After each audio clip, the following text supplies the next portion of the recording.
Hello friends, welcome to my channel Smart Learning Everyday. Today we will discuss about restoration age. restoration age की आज हम बात करेंगे, इसको डिटेल से डिस्कस करेंगे. आपके एग्जाम के पॉइंट ऑफ व्यू से काफ़ी इंपॉर्टेंट टॉपिक रहेगा ये. रेस्टोरेशन एज की अगर हम बात करें तो इसे रेस्टोरेशन एज क्यों कहा गया? इंग्लैंड में मोनार्क जो है वो फिर से वापस आ गया था, इसीलिए इसको क्या कहते हैं, रेस्टोरेशन एज कहा जाता है. रेस्टोरेशन एज के टाइम पीरियड में चार्ल्स फर्स्ट एंड पार्लियामेंट्रीज थे. चार्ल्स फर्स्ट और पार्लियामेंट्रीज दो ग्रुप बटे हुए थे, इनकी आपस में नहीं बनती थी. पार्लियामेंट्रीज ने क्या किया, चार्ल्स फर्स्ट को, जो पार्लियामेंट्रीज थे काफ़ी पावरफुल थे, तो उन्होंने क्या किया, चार्ल्स फर्स्ट को क्या दे दी थी, फांसी दे दी थी. एंड उसके बाद क्या किया, थिएटर को क्लोज कर दिया गया. एंड जो प्यूरिटन्स थे उस टाइम पे वो मानते थे कि थिएटर जो है वो क्रिश्चियन धर्म के खिलाफ है, इसीलिए उन्होंने थिएटर्स को क्लोज कर दिया था. इस टाइम पीरियड में काफ़ी लंबे, आई थिंक 18 ईयर्स तक थिएटर क्लोज रहे थे. एंड मई 1660 में चार्ल्स सेकंड आते हैं इंग्लैंड से. जब उनके फादर की डेथ हो जाती है, चार्ल्स फर्स्ट की, पार्लियामेंट्रीज उनकी डेथ कर देते हैं, फांसी दे देते हैं उन्हें, तो चार्ल्स सेकंड जो है वो यहाँ से भाग जाते हैं इंग्लैंड. एंड मई 1660 में वो चार्ल्स सेकंड वापस आते हैं. जब चार्ल्स फर्स्ट को फांसी दी गई थी तो चार्ल्स सेकंड इंग्लैंड को छोड़ के चले गए थे. मई 1660 में वो चार्ल्स सेकंड इंग्लैंड वापस आते हैं. एंड देन मोनार्क जो है वो रिस्टोर होती है, इसीलिए इसे क्या किया गया है, रेस्टोरेशन एज. क्योंकि जो मोनार्क है वो वापस आ गया था, इसीलिए इस एज को रेस्टोरेशन एज कहा गया है. दोबारा से जो मोनार्क है वो रिस्टोर हुआ था इस टाइम पीरियड में, चार्ल्स सेकंड के टाइम पीरियड में, जब वो इंग्लैंड आए थे मई 1660 में. एंड जो चार्ल्स सेकंड थे वो कैथोलिक को मानते थे, कैथोलिक धर्म को मानते थे, बट इंग्लैंड में आकर उन्होंने क्या किया, वो प्रोटेस्टेंट बन गए थे.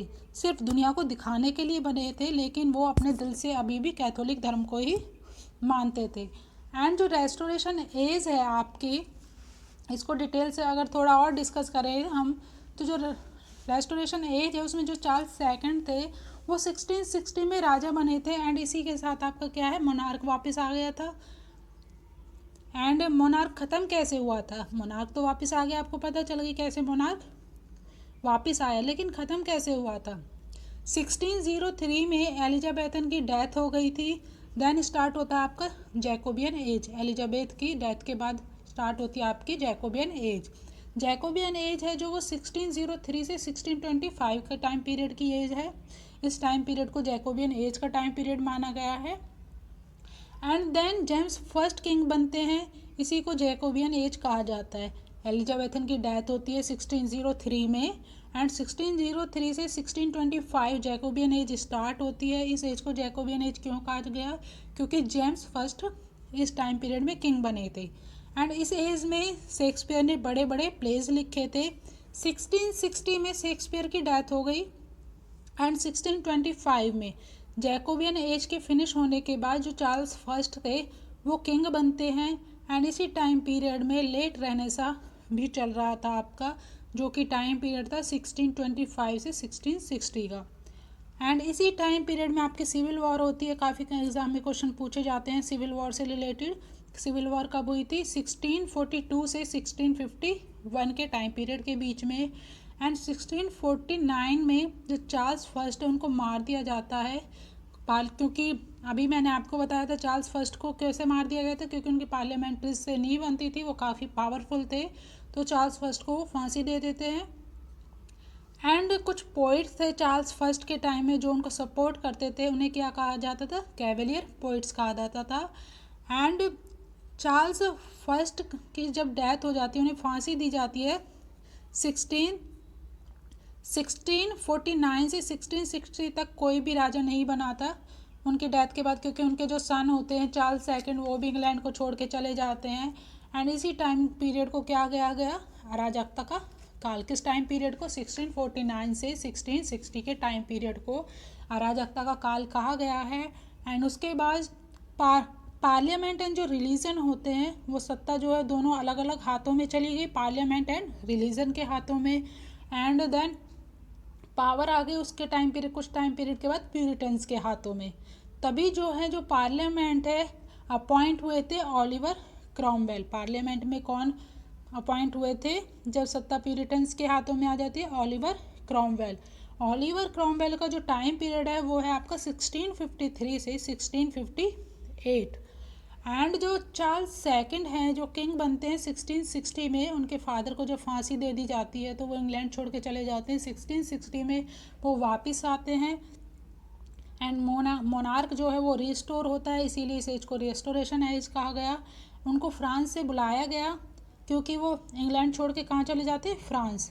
उनको फ्रांस से बुलाया गया 1660 में एंड उनको किंग बनाया गया।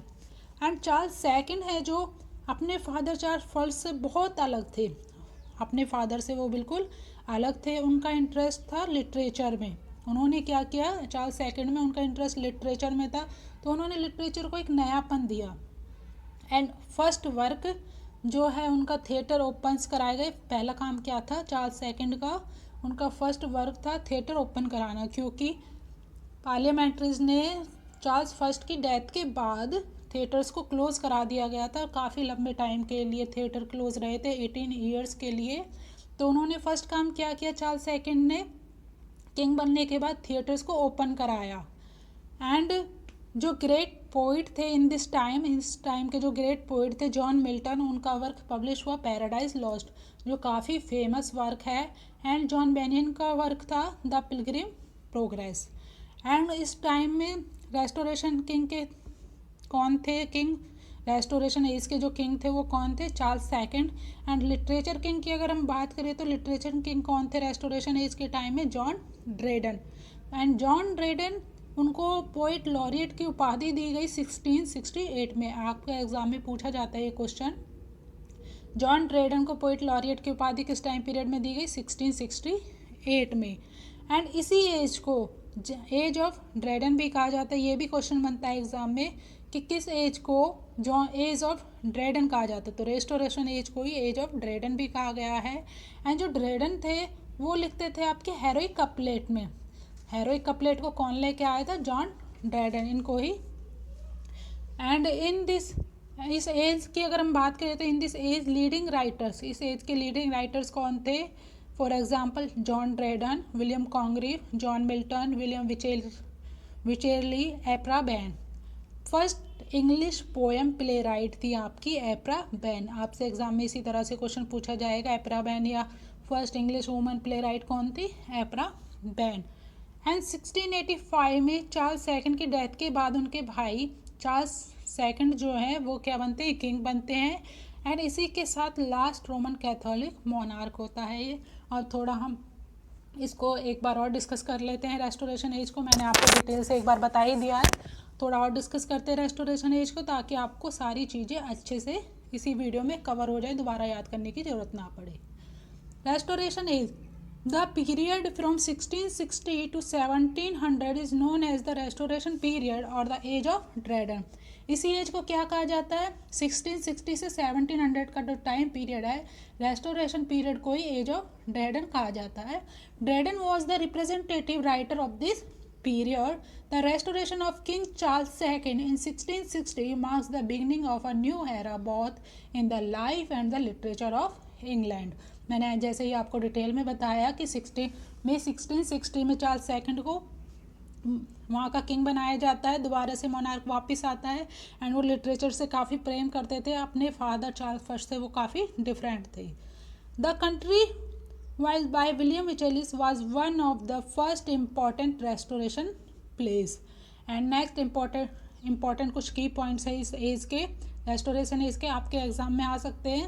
जैसे कि इस एज में क्या हुआ, रोमन क्लासिकल राइटिंग्स का विकास हुआ, डायलेक्ट एंड हेरोइक कपलेट का विकास हुआ।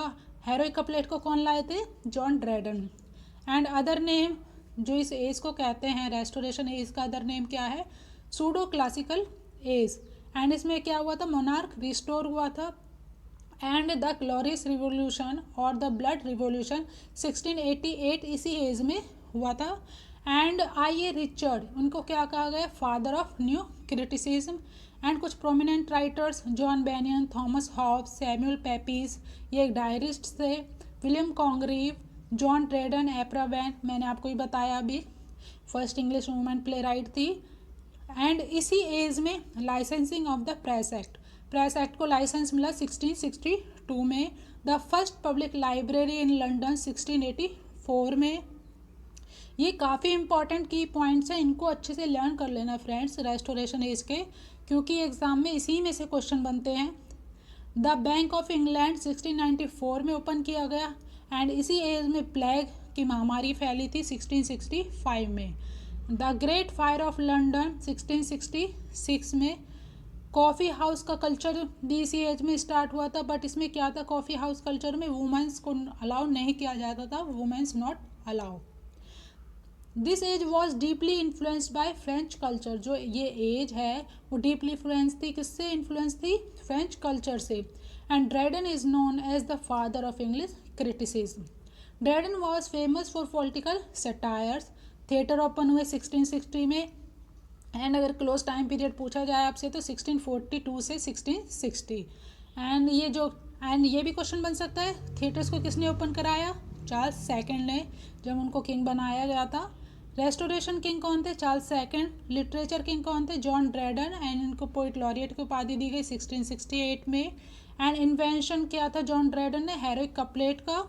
एंड चार्ल्स फर्स्ट वेस्ट पार्लियामेंट्रीज, दो ग्रुप बटे थे, मैंने आपको डिटेल में बताया कि चार्ल्स फर्स्ट और पार्लियामेंट्रीज दो ग्रुप में ये बटे हुए थे। पार्लियामेंट्रीज काफ़ी पावरफुल थे, उन्होंने चार्ल्स फर्स्ट को क्या की थी, फांसी दे दी थी।